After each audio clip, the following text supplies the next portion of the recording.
In the news tonight, His Majesty holds talks with the President of Cyprus and says Jordan looks for broader scopes for cooperation in trade, investment, energy and other sectors.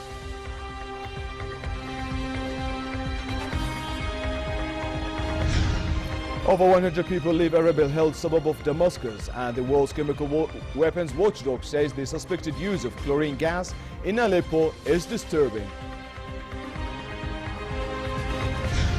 And the Middle East Churches Council General Assembly commends His Majesty King Abdullah's position in defense of Jerusalem and its holy sites. Good evening and welcome to the news at 10. His Majesty the King held talks with Cypriot President Nikos Anastasiades on ways to cement Jordanian-Cypriot ties in various fields as well as developments in the Middle East. During a one-on-one meeting followed by an expanded session at the Presidential Palace in Nicosia, the two leaders stressed their mutual desire to further advance bilateral cooperation.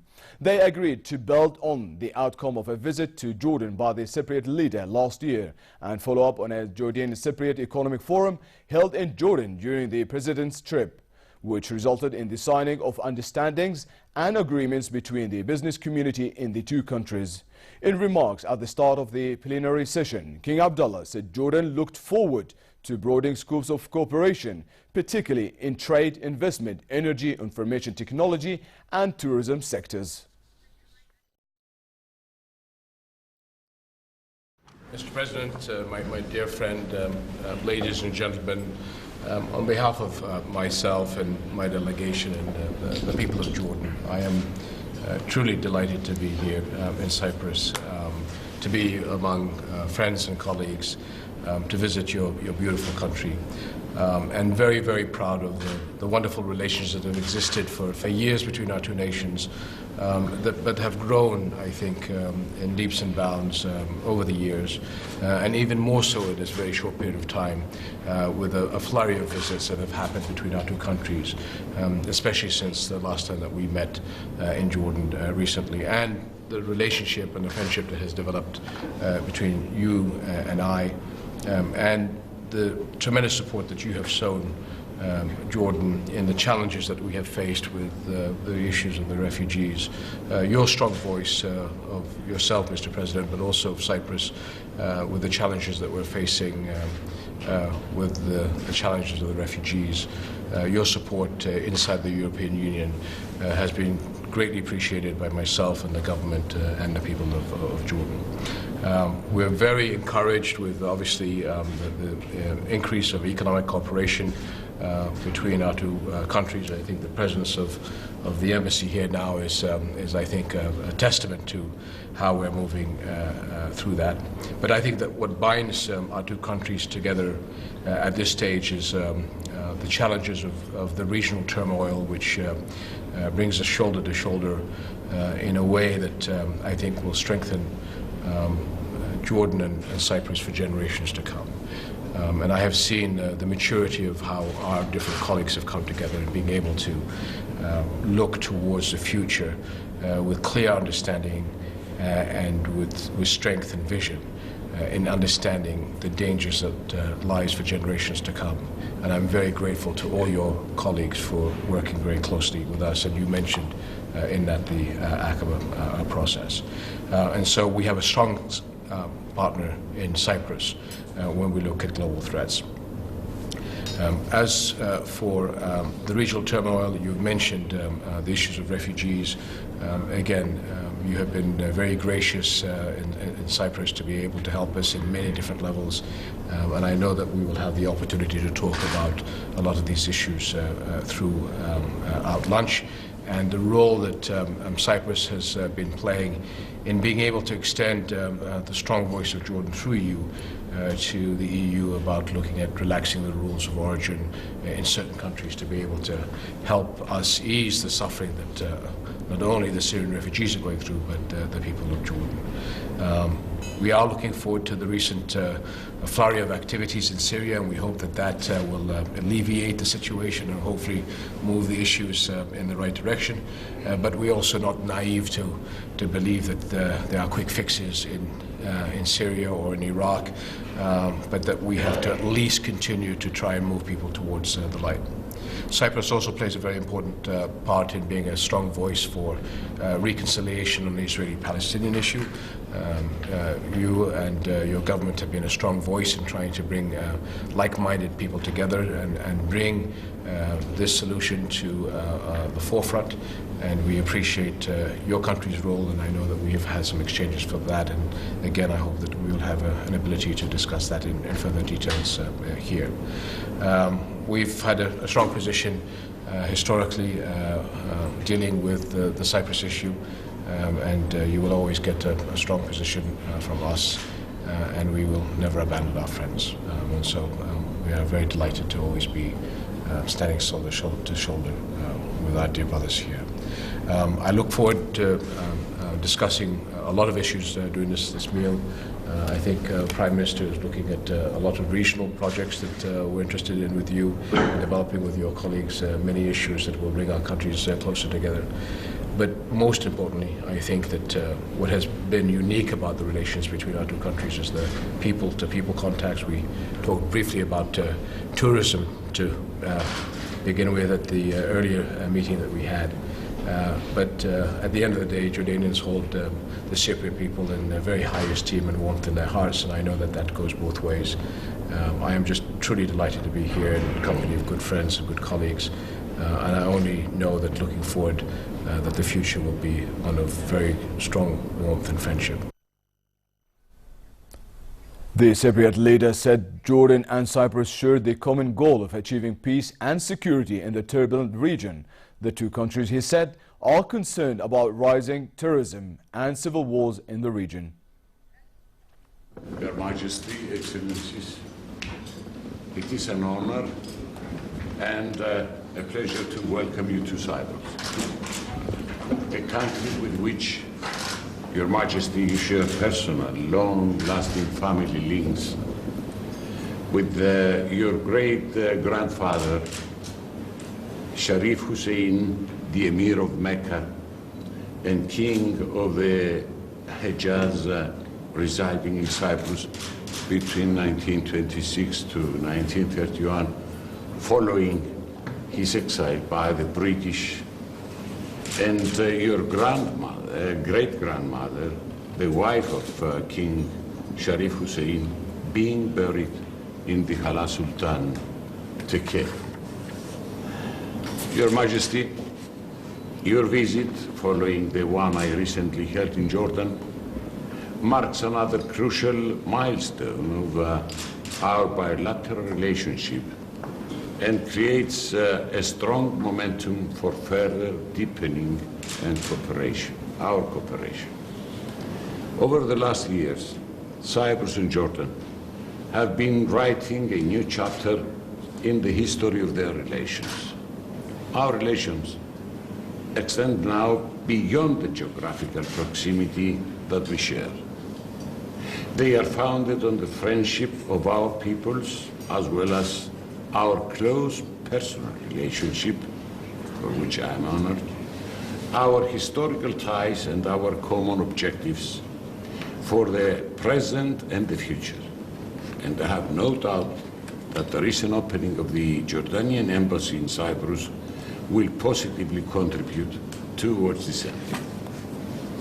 Our shared objectives of promoting peace, stability, and security in our turbulent region are of vital importance. Our partnership in this respect has far more than declaratory value. It is of critical importance in a region facing a multifaceted turmoil. We are both concerned about the rise of extremism, civil war, and terrorism. For this reason, as a moderate and like-minded countries, we choose to stand together as focal points of stability in the region. Jordan is a pivotal country in our region. It is a frontline state in the struggle against terrorism and has been a victim of terrorist attacks. It also continues to provide shelter and adequate living conditions to more than 1.3 million refugees, shouldering a heavy burden for its population, its economy, and its security. This fact deserves due international merit and recognition. Arriving for the talks at the presidential palace, King Abdullah was accorded full honors as he reviewed an honor guard and a band played the national anthems of the two countries.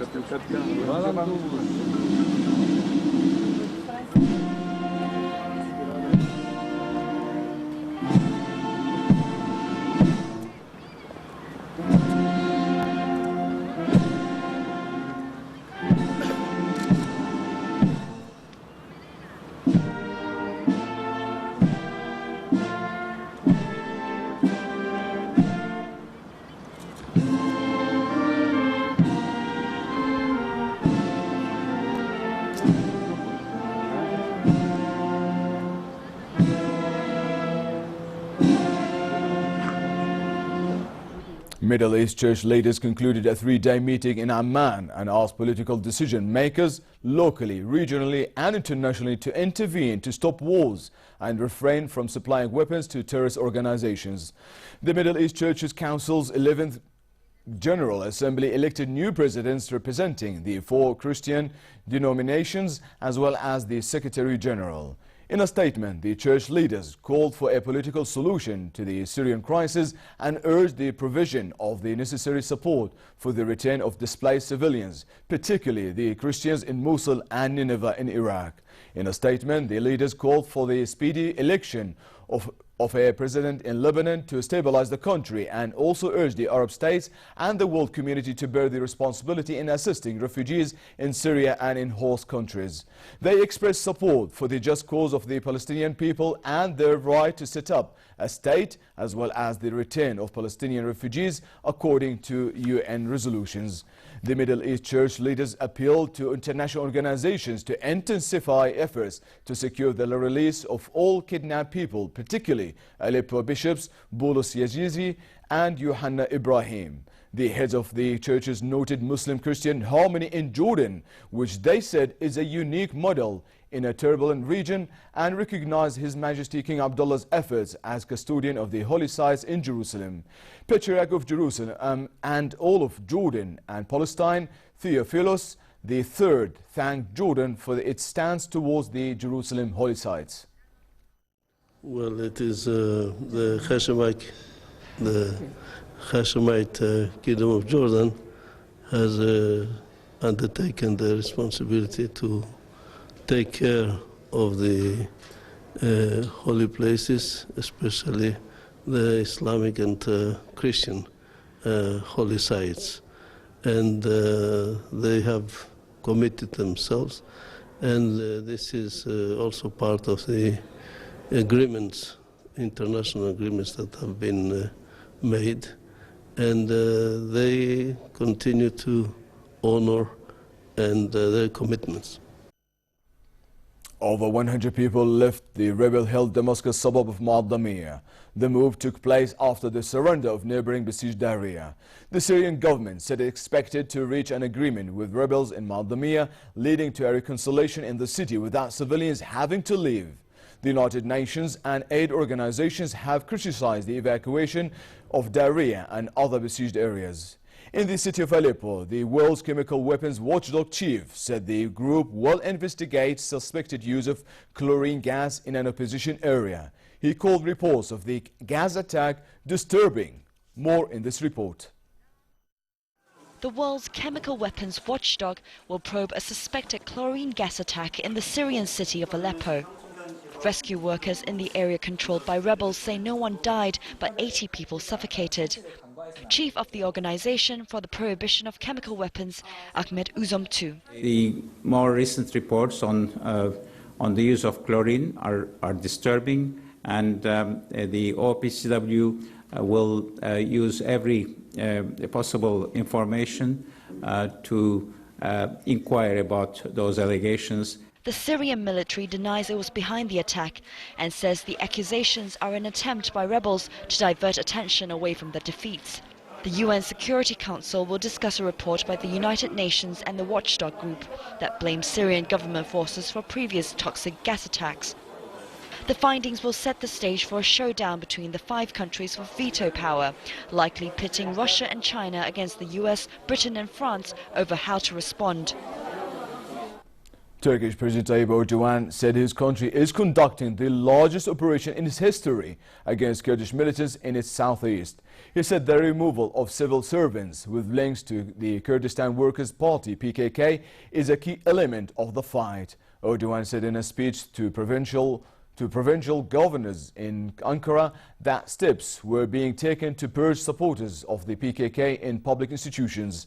Turkey today took over 2 southeastern councils run by a pro-Kurdish party and suspended more than 11,000 teachers as Ankara ratcheted up a crackdown on those it accuses of ties to Kurdish militants fighting an insurgency in the southeast. The crackdown comes as Ankara pushes ahead with a purge against tens of thousands supporters of US-based Muslim cleric Fethullah Gulen, accused by Turkey of orchestrating an attempted coup in July. Erdogan also said that Turkey's incursion into northern Syria was going to continue, but insisted we do not have ambitions on Syria lands. The Palestinian High Court in Ramallah has ruled that municipal elections scheduled for October 8th cannot go ahead after a dispute over party list and the inability to hold the vote in occupied East Jerusalem. Palestinians in the West Bank and Gaza did not welcome the decision and said they were looking forward to vote in what could have been the first involving Hamas and Fatah since 2006. The elections were being seen as a vote on the popularity of President Mahmoud Abbas and his Fatah party versus the Hamas movement. Today's ruling follows court submissions by Hamas in Gaza against party lists drawn up by Fatah. The dispute underlines the legal and political divisions between the Palestinian Authority, which governs in the Israeli-occupied West Bank, and Hamas, which controls Gaza. The court will hold another session to consider the issue on September 21st, but legal experts said today's decision was unlikely to be changed.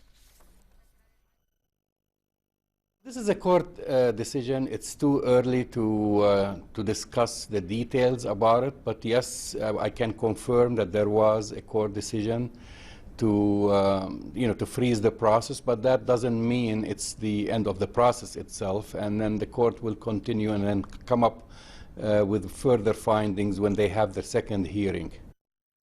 Millions of Muslims are starting to gather in Mecca, Saudi Arabia, for the Hajj pilgrimage, which is set to start tomorrow.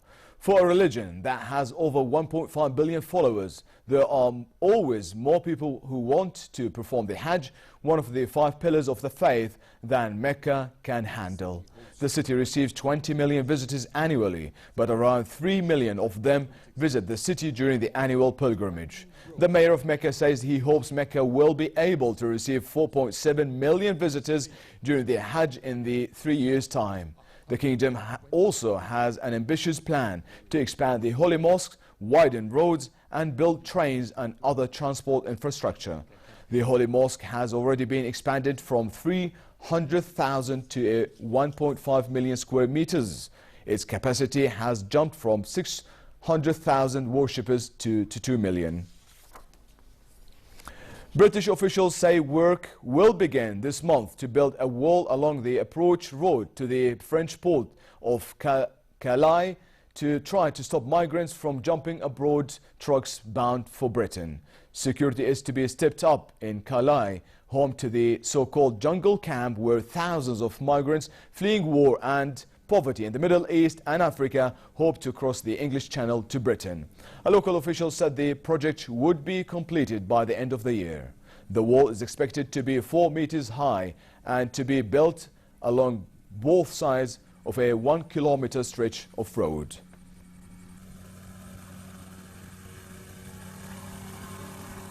The release of the Guinness World Records Book 2017 reveals a selection of the most jaw-dropping records and record holders. The fastest monowheel, the highest jump by a llama, and the new longest domestic cat are the main records from the UK. In the world of athletics, a Chinese student has become the fastest runner on his hands upside down with a football between his legs. The new Guinness World Records edition is available from today.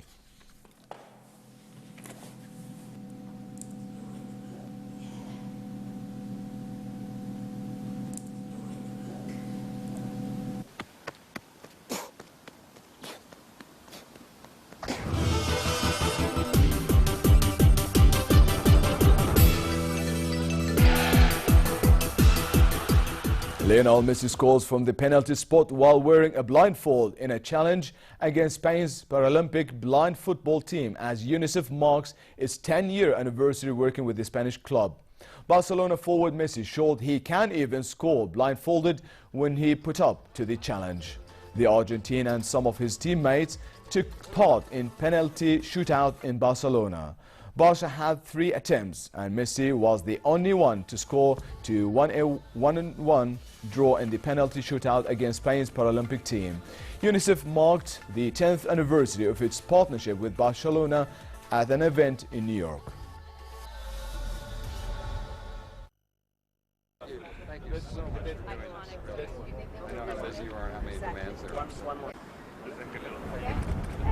Not yet.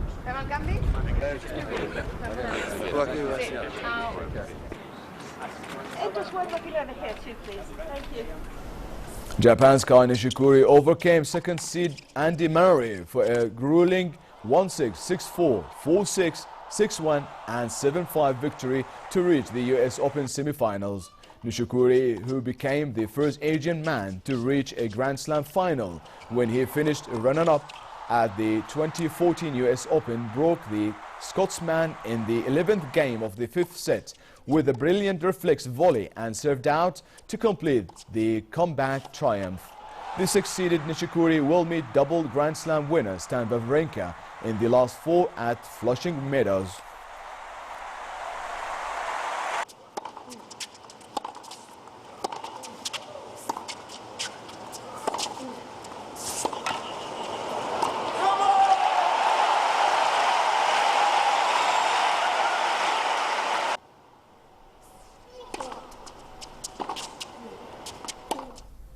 And finally, the weather forecast fair for the rest of tonight in many regions and also moderate in the Jordan Valley and the Dead Sea.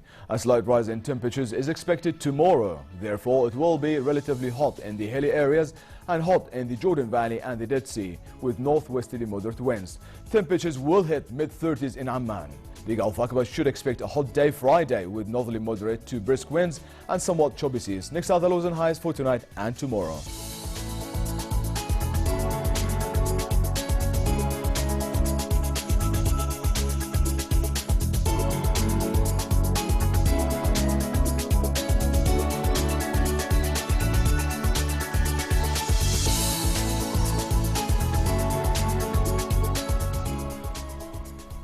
And to close, here are top stories once again. His Majesty holds talks with President of Cyprus and says Jordan looks for broader scopes for cooperation in trade, investment, energy and other sectors.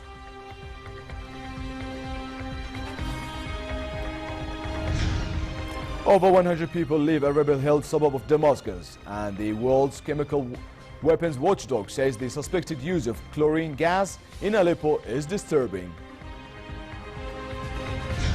And the Middle East Churches Council General Assembly commends His Majesty King Abdullah's position in defense of Jerusalem and its holy sites.